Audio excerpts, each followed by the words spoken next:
What's up, it's your boy Reemus, and on this video I'm going to be giving an overview of things that I've learned from this book. It's called The Red Queen, Sex and the Evolution of Human Nature, because this is for the people who want to increase their understanding of the dynamic between men and women. And this is a book that helped me a lot, so I'm going to talk about things that I learned from this book, and maybe you want to go get it yourself, so it's kind of like a review. A quote from this book: reproduction is the sole goal. Everything else is a means to an end. So that's one thing that basically sums up the premise of this book.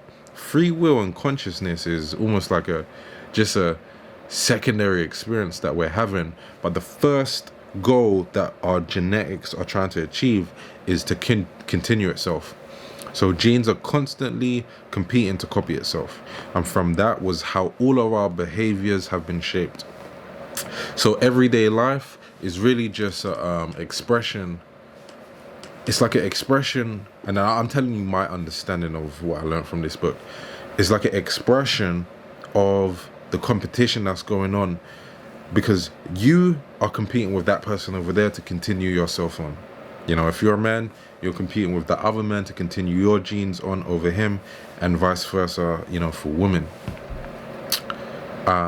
Because females, this is another note, females ignore many of the males in many species that are not competitive, and will ignore a free male, right? If there's females and this is in a lot of mammals, will ignore a weak male, or they're perceiving him to be weak, even if he's free, in favor of a powerful one that has a harem, because they will benefit from good genes and the protection they get from that powerful male, and they exchange their sexual submission to him. So these are things that I'm learning from this book, and you can definitely see some aspects of that in everyday life and in humans, because of course human females, they swarm to men who have value.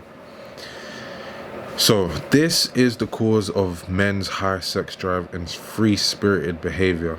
Even gay men demonstrate this, and lesbians show a lack of this. So we talk about the sex drive of men. It goes into how the sex drive of men is there because it helps him, of course, we know, spread his seed and continue himself on. It's all a part of the plan of the genetics. Okay, so each sex responds to the other's chess moves, aka, wait, where's my glasses? AKA their desires and behaviors. Whatever context is more fruitful is what the other will move towards. So again, this goes back to the genes having a plan to copy itself. Whatever behavior or whatever context is going to help continue it on is what the genes is going to move towards. Nurture reinforces nature, not the other way around. So it this is a very powerful thing, and this is something that a lot of people need to know, because we have this debate about nature versus nurture. But what I learned, and what this teaches, or what it says, is that nurture is only expression that is reinforcing nature, and not the other way around. Nurture doesn't, or social context doesn't define biological context. For example, baby boys prefer to assemble, destroy things, and girls prefer to play with dolls. We create dolls around that already existing preference. Or we're like, hold on. Yeah, so people would argue that if you give young kids certain stuff, you're reinforcing certain concepts in them, and you're putting it onto them, but it's actually not true. They already have a need for it, so that's why the company's creating those toys, because they already have a preference to do that. Giving them the toys doesn't give them that preference. Okay, women are the center of beauty.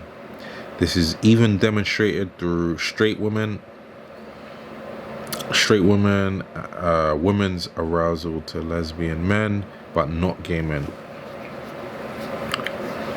Okay.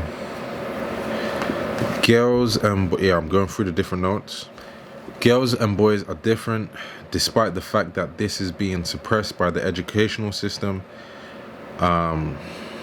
So it talks about the differences that boys and girls have and how it's expressed differently from the playground. Like, you can see these differences, but of course, because there's a fight for equality, which is not really led by the facts, people are being told that girls and boys are the same, or they want the same things and they want to do the same things, and it's not exactly true. Yeah, it also poses a question that if the world would be poses a question that if the world would be better from. Yeah, there's of course a conversation about breaking down the patriarchy in today's society. So it kind of questions that, because it says if the world would be better run by women, that is inherently sexist and acknowledging. Like, people say they're doing that because it's going against sexism, but that kind of is inherently sexism, going against what they're saying, because it's acknowledging the differences in women, you know. So that's one thing it also talks about.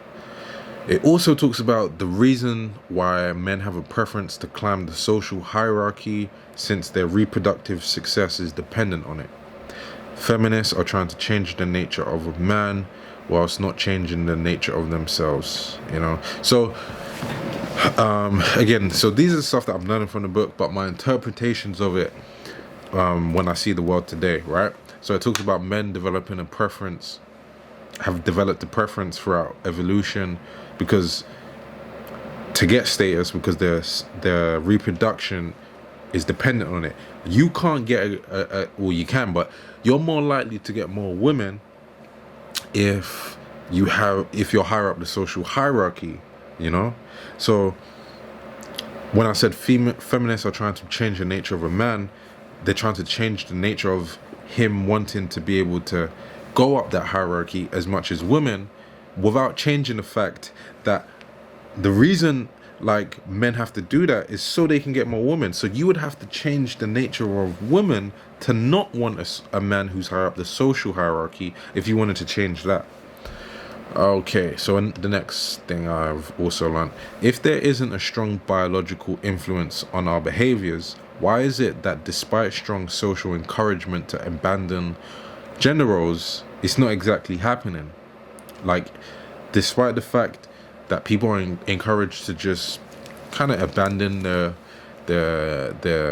influence of their sex, if, you know, biological influence isn't strong, why isn't it leaving? Okay, it also says the truth about the differences in these are my notes. The truth about the differences in genders are on full display. You can see this through activities chosen and activities that are excelled in. You can see this between the sexual behavior and pornographic material that is consumed.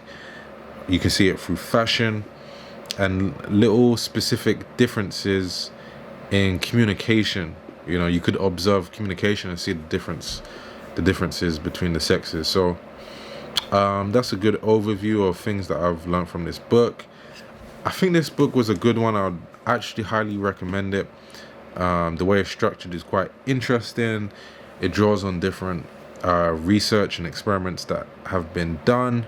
And yeah, I learned a lot from this book. So if you like book reviews, book summaries, or overviews, this could be a channel that you would find interesting.